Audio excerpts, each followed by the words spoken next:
حدیث میں بھی پڑھتے ہیں کہ نبی صلی اللہ علیہ وسلم نے فرمایا جو شخص 10 بار قل هو اللہ احد پڑھتا ہے اس کے لیے جنت میں ایک محل بن جاتا ہے.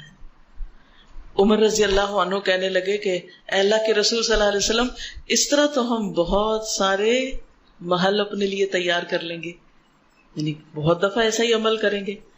آپ نے فرمایا اللہ کے پاس اس سے بہت زیادہ ہے، بہت اچھا ہے، یعنی تمہارے گمان سے کہیں زیادہ ہے اس کے پاس.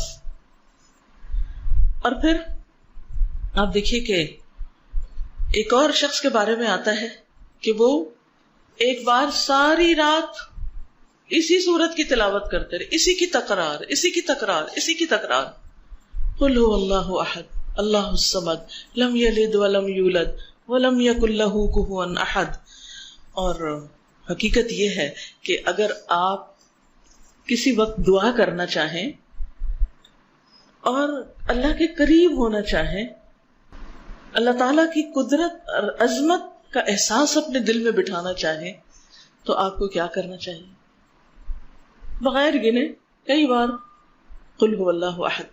اگر آپ کو ریاکاری کا ڈر ہے، شرک کا اندیشہ ہے، شرک سے ڈرتے ہیں، اپنے اندر اخلاص پیدا کرنا چاہتے ہیں، تو اسی صورت کو پڑھیں، بار بار پڑھیں، اور پھر اس کی تاثیر آپ دیکھیں. یہ کرنے سے پتہ چلتا. نبی صلی اللہ علیہ وسلم کو جب یہ بات پتہ چلی کہ وہ ساری رات ہی پڑھتا رہا تو آپ نے اس کو منع نہیں کیا. اس لیے اگر کوئی اس کو ایک سے زیادہ بار پڑھتا ہے تو کوئی منع نہیں ہے، لیکن اس کے لیے کوئی جگہ، کوئی وقت، کوئی گنتی، کوئی ہنسا کچھ مقرر نہیں.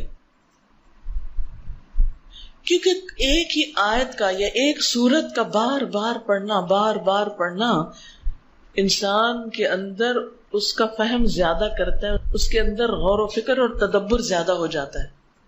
تدبر کے لیے تکرار چاہیے ہوتی، بار بار پڑھو.